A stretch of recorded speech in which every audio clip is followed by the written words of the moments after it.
그렇습니다. 불안했습니다. 전 너무나도 끔찍한 불안과 초조에 시달려왔고, 그건 지금도 마찬가지입니다.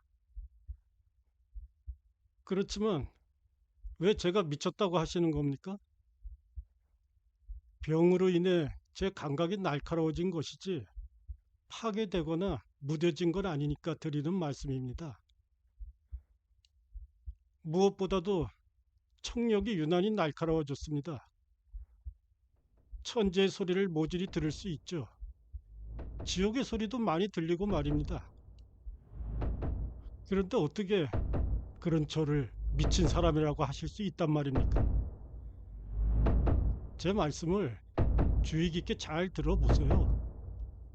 그리고 제가 얼마나 건강하고 얼마나 침착하게 사건의 전모를 전달하는지 잘 관찰해 보십시오.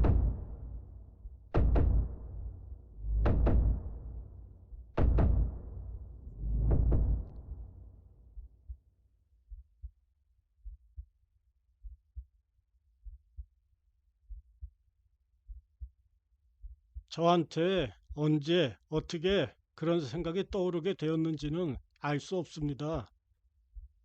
그러나 일단 그 생각이 들고 나자 저는 밤낮 없이 그 생각에 시달리게 되었습니다. 그 행위엔 아무런 목적도 열정도 없었습니다. 저는 그 노인을 사랑했고 그분이 제게 잘못한 적도 전혀 없었으니까 말입니다. 그분이 저를 모욕한 일도 전혀 없었습니다. 그분이 소유한 황금에 눈이 먼 것도 아니었습니다. 굳이 이유를 대자면 그건 그 노인의 눈 때문이 아니었던가 싶습니다. 그렇습니다. 바로 그 눈 때문이었습니다.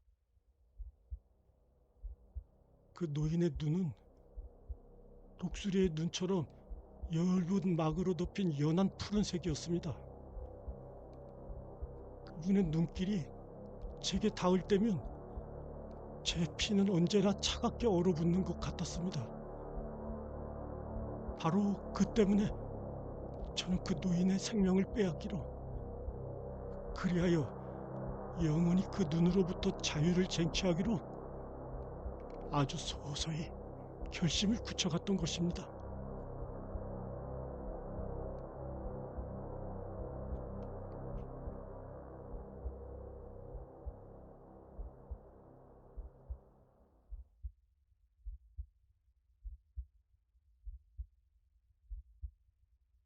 그러니까 제 논점은 이겁니다.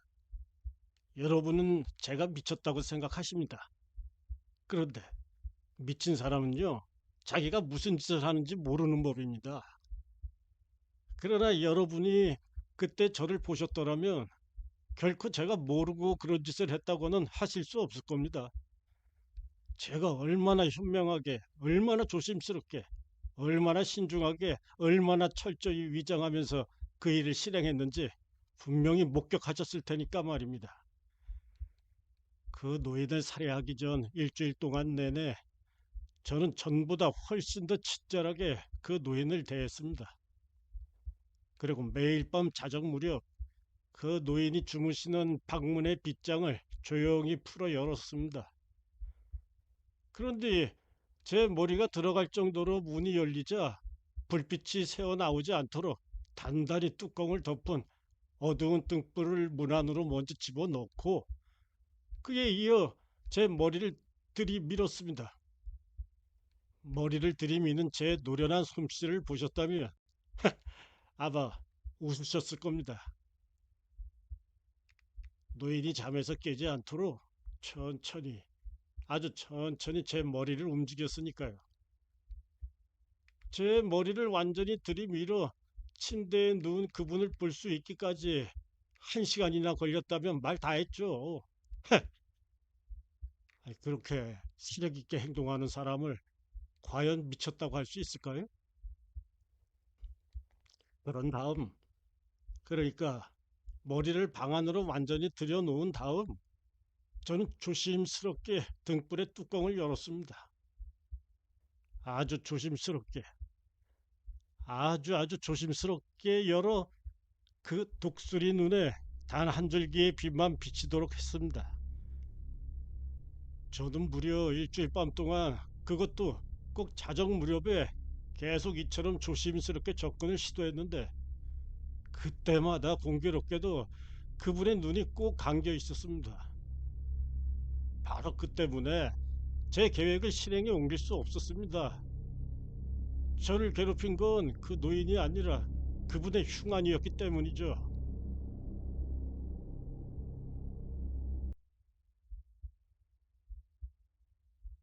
매일 아침 동이 터올 무렵이면 저는 대담하게 그분의 방으로 건너가 그분에게 과감히 인사말을 건넸습니다.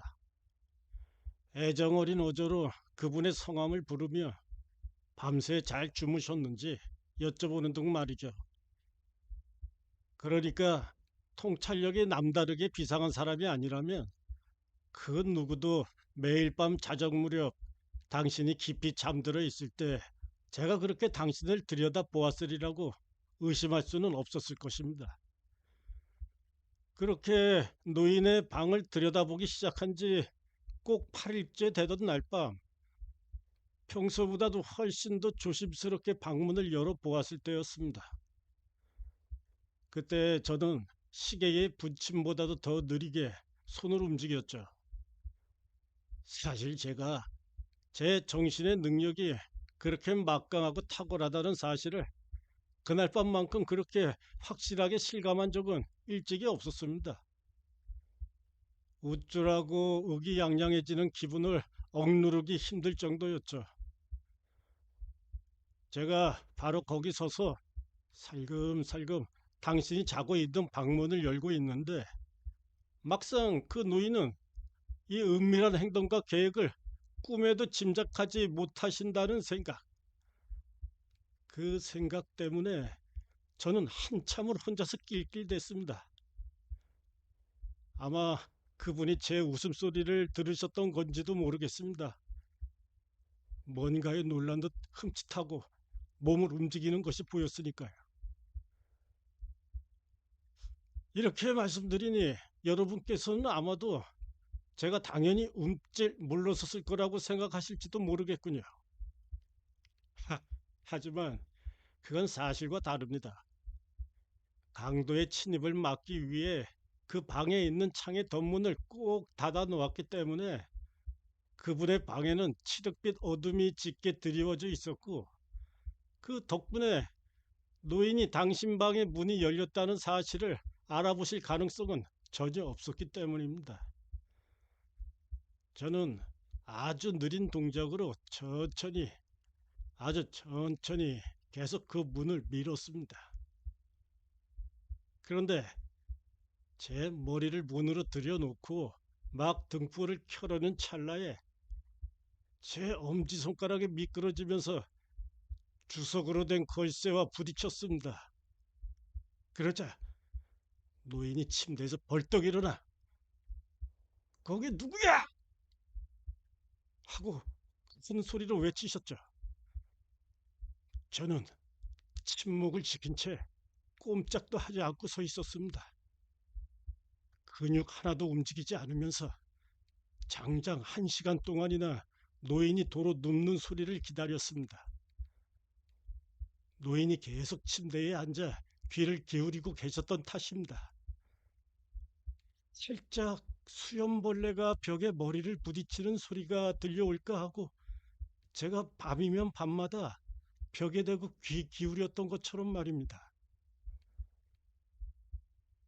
이윽고 가벼운 신음소리가 들려왔는데 그 소리에는 죽음의 공포가 담긴 것이 분명했습니다.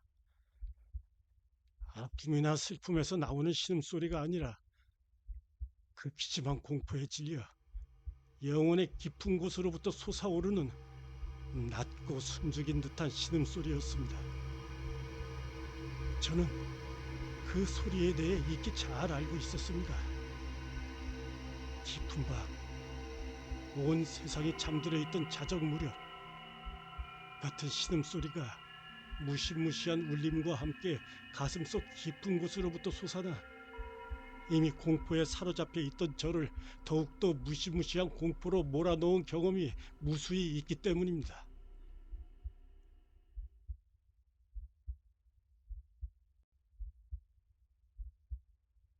방금 말씀드렸듯이 저는 그 소리에 대해 아주 잘 알고 있었습니다. 노인이 경험하는 감정에 대해 잘 알고 있었기 때문에 전 마음속 깊이 낄낄거리면서도 다른 한편으론 그분에 대한 동정심도 느껴졌습니다. 전 노인이 처음 들어온 희미한 소리 때문에 침대에서 몸을 뒤척이셨을 무렵부터 잠에서 완전히 깨어난 채 맨정신으로 누워 계셨다는 사실을 알고 있었습니다. 그 뒤로 노인의 공포심은 줄곧 커지기만 한 것입니다. 공포를 느낄 이유가 없다고 생각하려고 애써 보았지만 뜻대로 되지 않으셨을 겁니다. 노인은 굴뚝아들 지나가는 바람소리일 뿐이야 라거나 쥐가 마루를 건너가는 소리야 혹은 귀뚜라미 한 마리가 귀뚜라고 딱 한 번 울었을 뿐이야 라고 혼잣말을 하셨을 것입니다. 그렇습니다. 그분은 이런 추측을 통해 스스로를 위로하려고 노력하셨습니다. 하지만 그분은 깨달으셨습니다. 그 모든 노력이 헛되다는 것을, 전적으로 헛될 뿐이라는 것을. 죽음이 그분께 다가와 그분 위로 검은 그림자를 들이운 채 그분을 감싸 안고 있었기 때문입니다. 그리고 바로 이 정체불명의 그림자가 들이우는 암울함으로 인해 그 노인은 비록 보거나 듣지 못하시면서도 문 사이에 제가 머리를 들이밀고 있다는 것을 느낌으로 알 수 있었던 것입니다.